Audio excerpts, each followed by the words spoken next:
আল্লাহু লা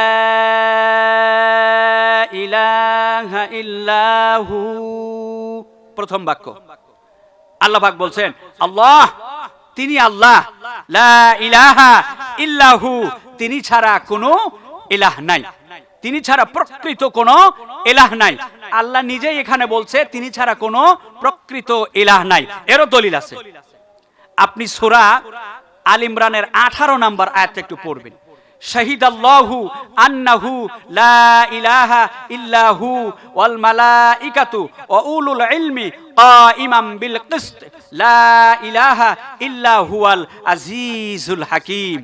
আল্লাহ পাক এখানে বলে দিচ্ছেন শাহিদাল্লাহু আন্নাহু লা ইলাহা ইল্লাহু, আমি সাক্ষ্য দিচ্ছি আমি ছাড়া কোনো ইলাহ নাই।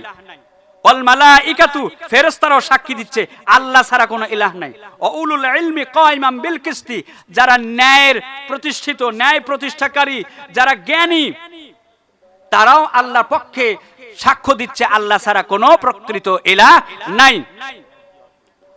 লা ইলাহা ইল্লা হুয়াল আজিজুল হাকিম। আল্লাহ পাক আবারও বলছে তিনি ছাড়া কোনো প্রকৃত ইলাহ নাই, তিনি পরাক্রমশালী, প্রজ্ঞাময়।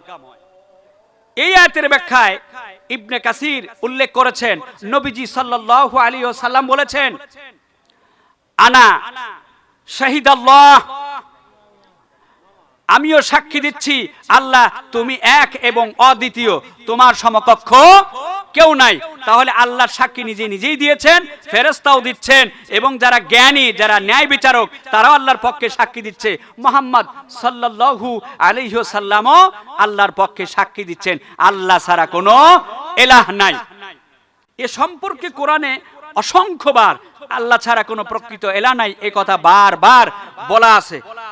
যদিও আমরা এই সম্পর্কে তথ্যবহুল কথা থেকে অনেকেই আমরা দূরে সরে আছি, আমরা আজকে কিছু কথা শুনে যাব।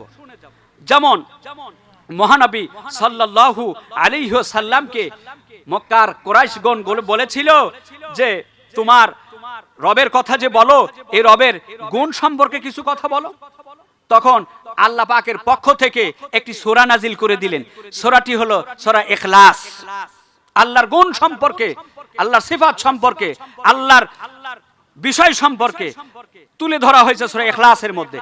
আল্লাহ পাক তার উপরে নাজিল করে দিলেন সূরাতুল ইখলাস। আল্লাহ পাক বলেন কুল হুয়াল্লাহু আহাদ আল্লাহুস সামাদ লাম ইয়ালিদ ওয়া লাম ইউলাদ ওয়া লাম ইয়াকুল লাহু কুফুয়ান আহাদ। আল্লাহ পাক নবীজিকে বলছেন কুল, হে নবী আপনি বলে দেন হুয়াল্লাহু আহাদ, তিনি এক, অদ্বিতীয়। আমরা যখনই সরাসরি আল্লাহকে এক বলবো এটা বলা যাবে না, এক অদ্বিতীয় দুটি একসঙ্গে বলতে হবে। এক অদ্বিতীয়, শুধু এক বলা যাবে না, একের পরে দুই তিন এরকম শব্দ আসে, তাফসিরে জালালাইন তার উল্লেখ করা আছে। সরাসরি এক বলা যাবে না, এক ও অদ্বিতীয় একসঙ্গে বলতে হবে। এই জন্য আমরা অবশ্যই এদিকে খুব খেয়াল রেখে আমরা আল্লাহ সম্পর্কে বলবো আল্লাহুস সামাদ। আল্লাহুস সামাদ, আল্লাহ অমুখাপেক্ষী, আল্লাহ কারোর মুখাপেক্ষী নয়। লাম ইয়ালিদ ওয়া লাম ইউলাদ, তাকে কেউ জন্ম দেয় নাই, তিনিও কাউকে জন্ম দেন নাই। ওয়া লাম ইয়াকুল লাহু কুফুয়ান আহাদ, তিনি আবারও বলছেন তিনার কোনো শরীক নাই, তিনি এক এবং অদ্বিতীয়। আল্লাহ সম্পর্কে তথ্য আমরা যতটুকু পেয়েছি, যতটুকু শুনেছি, সম্পর্কে আরো তথ্য দেওয়া যায়। আল্লাহ ছাড়া কেউ ইবাদত পাওয়ার যোগ্য না। আমরা কিন্তু মাগরিবের নামাজ জামাতের সাথে আদায় করেছি, এটাকে আল্লাহকে জন্য, আল্লাহর জন্য, আল্লাহর ইবাদত আমরা করেছি। আল্লাহ ছাড়া কেউ ইবাদত পাওয়ার যোগ্য না, এরও কিছু দলিল আছে।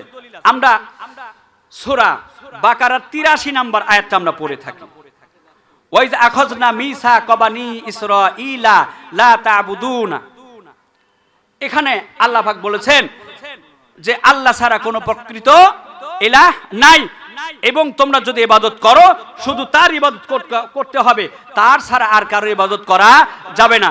অবিল ওয়ালিদাইনি ইহসানা, তারপরেই বলা হয়েছে যে পিতামাতার সাথে সদাচরণ করো, তাদের খেদমত করো।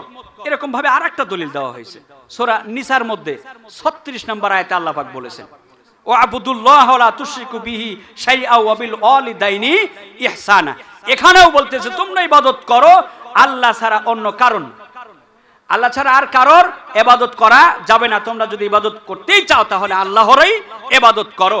ইবাদত করার পরেই সূরা নিসার 36 নম্বর আয়াতে বলে দিচ্ছেন যে তোমরা ইবাদত করো, আমারও ইবাদত করো, আমি ছাড়া আর কেউ ইবাদত পাওয়ার যোগ্য নয়। আর আমার ইবাদতের পরেই হলো যার খেদমত, যার সঙ্গে সদাচরণ করতে হবে তারা হলো বিররুল ওয়ালিদাইন, পিতামাতার সঙ্গে ভালো আচরণ এবং তাদের খেদমত করা। এছাড়া আরেকটি দলিল আছে, সূরা বনী ইসরাঈলের 23 নম্বর আয়াতে আল্লাহ পাক বলেছেন ওয়াকাদা রাব্বুকা আল্লা তা'বুদু ইল্লা ইয়াহু ওয়া বিল ওয়ালিদাইনি ইহসানা। এখানে আল্লাহ তাআলা বলছেন ওয়াকাদা রাব্বুকা, তোমার রব তোমাকে নির্দেশ দিচ্ছে যে তিনি ছাড়া কেউ ইবাদত পাওয়ার যোগ্য নয়। সেখানেও ওয়াবিল ওয়ালিদাইনি ইহসানা, পিতামাতার কথাই বলা হচ্ছে। আরো এর অসংখ্য দলিল দেওয়া যেতে পারে, কিন্তু আমরা এই 3টা আয়াত থেকে যে বিষয়টা জানতে পারলাম তা হলো আল্লাহ ছাড়া আর কেউ ইবাদত পাওয়ার যোগ্য নয়।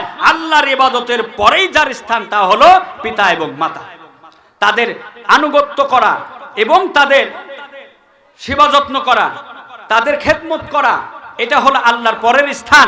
তবে হ্যাঁ, একটা কথা জেনে রাখতে হবে, আল্লাহর ইবাদতের মধ্যে শুধু নামাজই কিন্তু না, হজ করা আছে, যাকাত দেওয়া আছে, দান করা আছে, সাদাকা করা আছে, কুরবানি করা আছে, রমজান মাসে রোজা রাখা আছে, আরো আনুষঙ্গিক অনেক সৎ কাজ আছে যে কাজগুলো করা আল্লাহর ইবাদত।